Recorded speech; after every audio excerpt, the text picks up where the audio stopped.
Channels లో వ్యాపార ప్రకటనలు ఇంటర్వ్యూల కొరకు మాకు వాట్సాప్ మెసేజ్ చేయండి 7799789788. నమస్కారం సార్. శ్రీమాత్రే నమః. భార్య చెప్తే భర్త అయినాడు కొన్ని విషయాలు, అంటే చెడు తిరగడం కానీ, ఇంకో ఎఫ్ఐఆర్ పెట్టుకోవడం కానీ, రకరకాలుగా ఇలా ఉంటుంది. భర్త చెప్తే భార్య వినదు, తిను బయటకు వచ్చి చెప్పుకోలేడు, ఒకరికొకరు బయటకు చెప్పుకోలేరు. భర్త అని చెప్పుకుంటే సమాజంలో వాల్యూ పోతుంది, రకరకాలుగా ఉండి లోపల లోపల కుమిలిపోతుంటారు. కొంతమంది సూసైడ్ చేసుకునే సిచ్యువేషన్స్ కూడా జరుగుతాయి. ఒకరు చెప్తే ఒకరు వినేలాగా, భార్య చెప్తే భర్త వినేలాగా, భర్త చెప్తే భార్య వినేలాగా ఏదైనా రెమెడీస్ చేసుకుంటే కంట్రోల్కి వచ్చే ఛాన్స్ ఏమైనా ఉంటుందా? ఇలాంటిది ఏమన్నా జరిగే ఛాన్స్ ఏమైనా ఉందంటారా? ఉంటుందండి. అయితే దీనికి ఫస్ట్ ఆఫ్ ఆల్ ఏంటంటే, మనము ప్రతి మనిషిలోని రాక్షసుడు ఉంటాడు, భగవంతుడు ఉంటాడు. అవును, మంచివాంటూ చెడు అంటారు ప్రతి వ్యక్తిలోని. అది మనం ఎలా చెప్పగలము మంచి చెడు రెండు ఉంటాయంటే, మనకి యుగాల నుంచి మనం చూసుకుంటూ ఉంటే కృతయుగం, త్రేతాయుగం, ద్వాపర యుగం, కలియుగం. కృతయుగంలో మనుషులకు దగ్గర, రాక్షసులకు దగ్గర ఉండేవారు. ఓకే. త్రేతాయుగం దగ్గరికి వచ్చేసరికి మనుషులు అంటే వేరే లోకాల్లో ఉండేవారు కృతయుగంలో.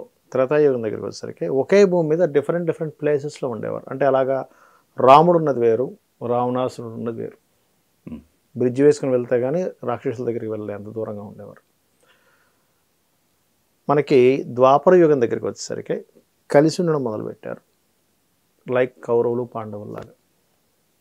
కలియుగం దగ్గరికి వచ్చేసరికి ప్రతి మనిషి లోపలే ఇద్దరు ఉంటున్నారు. మనిషిలోనే రాక్షసుడు ఉంటున్నాడు, మనిషిలోనే మనిషి ఉంటున్నాడు. ఇప్పుడు నువ్వేంటంటే, మీరు చూడండి, చాలామందిని మనం అడుగుతున్నప్పుడు నేను మంచిగా ఉంటా, చెడుంటే నా అంత చెడ్డోడు లేడు అంటారు చాలామంది, డైలాగ్ కొడతారు కదా. నాలో అనవసరంగా రాక్షసుని నిద్రలేపకు, నాలో ఉన్న పులిని నిద్రలేపకు, ఇట్లాంటి డైలాగ్స్ మనం వింటూ ఉంటాం. అవును. అంటే ఏమిటి? ప్రతి ఒక్కళ్ళలోనే రాక్షసుడు ఉన్నాడు, మనిషి ఉన్నాడు. నువ్వు చేసేటువంటి పనుల వల్ల వాటిని నిద్రలేపుతున్నావు. ఓకే, అర్థమైందా? ఇప్పుడు నువ్వు ఒక రకంగా ప్రవర్తిస్తున్న వ్యక్తితో, ఆ వ్యక్తిలో రాక్షసుడు నిద్రలేస్తాడు, వాడు కూడా అలా ప్రవర్తిస్తాడు. ఒక వ్యక్తితో నువ్వు మంచి చేస్తున్నావు, మంచిగా అన్నీ ఇది చేస్తున్నావు, ఆటోమేటిక్గా అందులో ఉన్న దైవత్వం, మనుషత్వం నిద్రలేస్తుంది. ఫస్ట్ ఆఫ్ ఆల్ ఏంటంటే, మనం చేసేటువంటిది ఒక్కొక్కసారి వెక్స్ అయిపోయి అరుస్తాం, దట్ ఈస్ డిఫరెంట్. ఓపిక పట్టి బట్ నా వల్ల కాదు నువ్వు గట్టిగా అరుస్తాం ఆ మనిషి మీద, దట్ ఈస్ డిఫరెంట్. కానీ మనం ఎప్పుడైతే చిన్న పనుల విషయంలో కూడా అవతల వ్యక్తి రాక్షసత్వం బయటకు వస్తుండేలా చేస్తుంటామో, అదే మనిషిలో రాక్షసుడు ఉంటాడు, మనిషి ఉంటాడు. గుర్తుపెట్టుకోండి, మనం ఎవరిని మేలు కొలుపుతున్నాం ఈజ్ మోస్ట్ ఇంపార్టెంట్. ఓకే. అయితే దీనికి ఒక మంత్రం కూడా ఉంది, నేను లేదని చెప్తాను, అది కూడా చెప్తాను ఆఖరిలో. ఏ మంత్రం చేసుకుంటే ఇద్దరికి బాగుంటుంది అనేటువంటిది. ఇక్కడ ఫస్ట్ ఆఫ్ ఆల్ ఏంటంటే, మనం అర్థం చేసుకోవాల్సింది, ఎందుకు కలిసి ఉండరు, ఎందుకు గొడవలు వస్తుంటాయి అంటే ఒకటే సింపుల్, నువ్వు అందరూ నీలాగే ఉండాలనుకుంటున్నా, అదే మెయిన్ మిస్టేక్. ఓకే. ఎట్లా ఉంటారు? అందరూ నాలాగా ఉన్నారు అనుకుంటే బోరు కొట్టదు, అందరూ మొహాలు ఒకలాగే ఉంటాయి, మీలాగే అందరూ నాకు బోరు కొట్టదు, అవునా కదా? అంతే కదా. ఒకలాంటి ముఖాలు చూస్తేనే మనకు బోరు కొడుతుంది, ఒకలాంటి మనస్తత్వాలు ఉంటే మీకు అసలు ఏమైనా ఉంటుందా? అసలు ఒకలాగే టేస్ట్, అందరూ అదే చికెన్ బిర్యానీ ఇష్టపడతారండి, అందరూ అదే గారెలు ఇష్టపడతారు, అందరూ రోజు అసలు ఒక ఐటెం తినడానికే మనకు బోరు పడుతుంది. రోజు ఇడ్లీ పెట్టండి, ఏంది రోజు ఇడ్లీ అంటాం, అవునా? రోజు వడబెట్టండి ఏంటి అంటాం. అట్లాగే భగవంతుడు ఎంత గొప్పవాడంటే, different characters, different colours, different faces, different types, డిఫరెంట్గా ఉన్నాయి. అరే ఒక సినిమా ఒక భాషలో ఒకటి తీస్తే అదే సినిమా కొంచెం మనకు అనిపించినా మనం చూడడం వెళ్ళి, అరే సేమ్ ఉంది వద్దంటాం. మరి నువ్వు అందరూ ఒకలాగా ఉండాలని ఎందుకు ప్యాటర్న్ నువ్వు కోరుకుంటావు అనేది ఫస్ట్ మనం ప్రశ్నించుకోవాలి. రకరకాల వ్యక్తులు ఉంటారు, రకరకాల వ్యక్తుల్ని మనం వాళ్ళ ద్వారా జ్ఞానం పొందాలంటే, ఓహో ఇలా ఉన్న వ్యక్తి ఇలా ప్రవర్తిస్తాడనమాట. మనకు లైఫ్లో మోసాలు కూడా జరుగుతుంటాయి, జరగనట్లేదు నేను. అందరి లైఫ్లో చిన్న వస్తువుల దగ్గర నుంచి పెద్ద వస్తువుల వరకు అన్నీ ఎక్కడో దగ్గర మోసపోతూనే ఉంటాడు. దాని ద్వారా మనం తెలుసుకుంటూ ఉండాలి మన లైఫ్లో, ఓహో ఓకే ఇక్కడికి వెళ్తే ఇలాంటి మెటీరియల్ వీడు వాడతాడు అనమాట, వీడికి ఒక కాంట్రాక్ట్ ఇస్తే ఇట్లా చేస్తాడు అనమాట, రైట్ నేను నెక్స్ట్ టైం ఈ జాగ్రత్త పడాలి. ఎందుకంటే నేను తెలుసుకోకుండా దానిలో అడుగు పెట్టడం వల్ల వాడు నన్ను మోసం చేశాడు, సింపుల్. నీకు జ్ఞానం లేదు. ఒక వస్తువు నువ్వు కొనేటప్పుడు నీకు జ్ఞానం లేకపోతే ఎలా అయితే నువ్వు మోసపోతావో సేమ్ యాజ్ ఇట్ ఈజ్ మనుషులు రకరకాలుగా ఉంటారు. వాళ్ళని ఎలా డీల్ చేయాలో తెలియనప్పుడు నువ్వు ఇక్కడ మోసపోవడమో ఇక్కడ నువ్వు ఫెయిల్యూర్ అవుతూ ఉంటావు. ఫస్ట్ గుర్తుపెట్టుకోండి. ఫస్ట్ తెలియాలి ప్రతి తల్లిదండ్రి, ఈ భార్యాభర్తల గురించి మీరు అడిగారు కాబట్టి ప్రతి తల్లిదండ్రి కూడా అమ్మాయికి అబ్బాయికి చెప్పాలి ఈ విషయాలు. ఇంకోటి ఏంటంటే ఎప్పుడు కూడా గుర్తుపెట్టుకోండి, అందరూ చేసే మెయిన్ మిస్టేక్ ఈ మధ్యకాలంలో చెప్తున్నాను చూడండి. చెప్పండి సార్. సంతానాన్ని వెంటనే కనట్లేదు. ఎందుకు కనట్లేదంటే ఏమో కొన్ని రోజులు ఒక 6 months 3 months చూద్దాం, ఈ మధ్యలో అర్థమైపోతుంది కదా, విడాకులు ఇచ్చేసేయడమో లేకపోతే కంటిన్యూ అవ్వమో తెలుసుకోవచ్చు. కానీ ఒక విషయం గుర్తుపెట్టుకోండి, ఒక స్త్రీ పురుషులు వివాహం చేసుకున్నాక మినిమం 3 years పడుతుంది వాళ్ళిద్దరు ఏంటి అర్థం అవ్వడానికి. అవును, ఇది వాస్తవం. 3 years పడుతుంది. అలవాటు అవ్వడానికి, అర్థం అవ్వడానికి, మెచ్యూరిటీ లెవెల్స్ పెరగడానికి ఒక 3 years పడుతుంది. సైకిల్ ఎక్కి అలా తొక్కుని వెళ్ళిపోతున్నామండి మనం. ఫస్ట్ దాన్ని పెడల్ మీద వేసుకొని ఇలా జాగ్రత్తగా బ్యాలెన్స్ చేస్తాం. సైకిల్ కావచ్చు, కారు కావచ్చు, మోటార్ సైకిల్ కావచ్చు. తర్వాత జాగ్రత్తగా ఇక్కడ నుంచి అక్కడి వరకు వెళ్తాం. దాని తర్వాత ఇంకొంచెం వెనకాతలు పట్టుకొని ఒకడు ఉండాలి. దాని తర్వాత అసలు దాని విన్యాసాలే చేస్తాం. అవును, గుర్రం కూడా అంతేగా. గుర్రం మన మాట వింటుంది, ఎక్కగానే మనం కింద పడేస్తుంది. అలాగే ప్రతి మనిషికి డిఫరెన్సెస్ ఉంటాయి. అలవాటు పడడానికి టైం పడుతుంది. ఆ మనిషిలో రాక్షసుడు మనుషులు ఇద్దరూ ఉంటారు. ఇలాంటివన్నీ కూడా తెలియాలి. ఎట్ ద సేమ్ టైం ఒక పురుషుడికి కంప్లీట్గా స్త్రీ అంటే ఏంటో తెలియాలి. స్త్రీ అంటే ఏంటో తెలియాలి, గుర్తుపెట్టుకోండి. స్త్రీకి పురుషుడు అంటే ఏంటో తెలియాలి. స్త్రీ అంటే ఏంటంటే అందరూ ఏమనుకుంటారు తెలుసా, అరే ఫైట్ చేస్తున్నారా నాయన, గొడవ పెడుతుంది, తలకాయ తింటుంది అనుకుంటారు. కానీ స్త్రీకి ఆ రకంగా ప్రవర్తిస్తూ దాన్ని బేర్ చేసే మగవాడంటే ఇష్టం తెలుసా. ఒక స్త్రీ లవర్కి చెప్తూ ఉంటుంది అప్పుడప్పుడు. ఏమని చెప్తుందంటే, నేను ఎంఎంటీఎస్లో కూర్చున్నా, ఒక అతను అయితే ఇట్లనే చూసిండు, నా దగ్గర ఫోన్ నెంబర్ తీసుకుందాన్ని ట్రై చేశాడు, మాట్లాడడం ట్రై చేశాడు అంటూ ఉంటుంది. అసలు అక్కడ జరగదో పక్క పెట్ట, కొన్నిసార్లు జరగదు కూడా. బాయ్ ఫ్రెండ్కి వచ్చి చెప్పంగానే వీడేంటంటే అటెన్షన్గా ఉండాలని చెప్తూ ఉంటుంది. అరే నువ్వు నన్ను అక్కడ విడిచిపెట్టావనికి ఇట్లాంటివన్నీ జరుగుతాయి, రేపు నీ ఇష్టం అని. అవును, ఓకే. అలాగే స్త్రీకి ఏంటంటే ప్రేమతత్వం. స్త్రీ అంటే complete emotions, fulfil of emotions స్త్రీ అంటే. ఆ ఫుల్ఫిల్ ఆఫ్ ఎమోషన్స్ ఉన్నటువంటి స్త్రీ అనుక్షణము తనకు గుర్తింపు కావాలి, ఒక వెరైటీ కావాలి, ఒక కొత్తదనం కావాలి. నేను ఫైట్ చేస్తే నిలబడేవాడు కావాలి, నేను ఫైట్ చేస్తే పారిపోయేవాడు కాదు. నేను ఫైట్ చేస్తున్నా కానీ దాన్ని నాగ్గా నిలబడేవాడు కాదు. వాడిని ఇష్టపడుతుంది ఎప్పుడు స్త్రీ.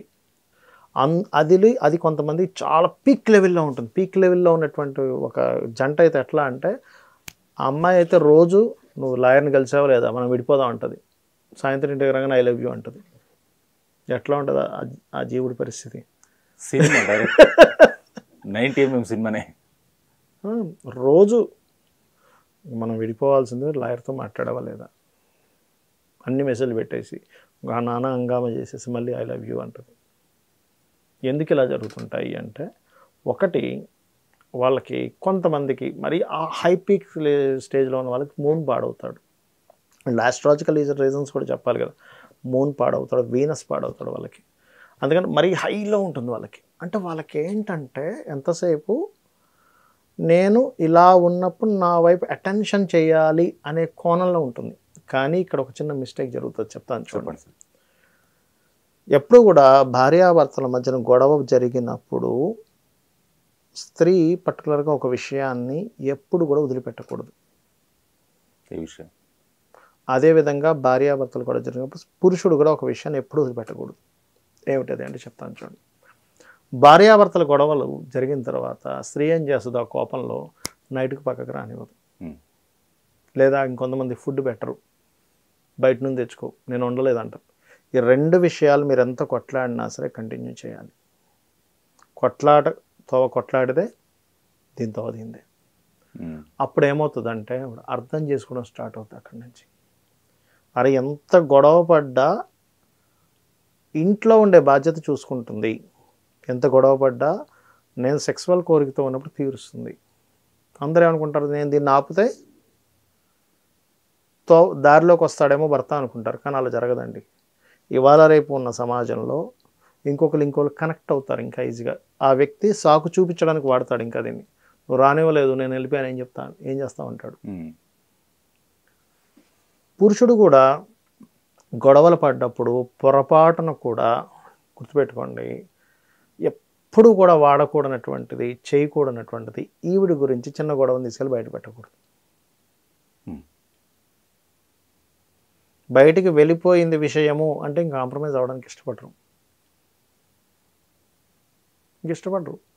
ఆల్రెడీ సొసైటీలో నన్ను గయ్యాలుగా పని చేసావు, ఆల్రెడీ ఇది స్త్రీ కూడా వాడాలి ఇది సేమ్ ఫార్ములా.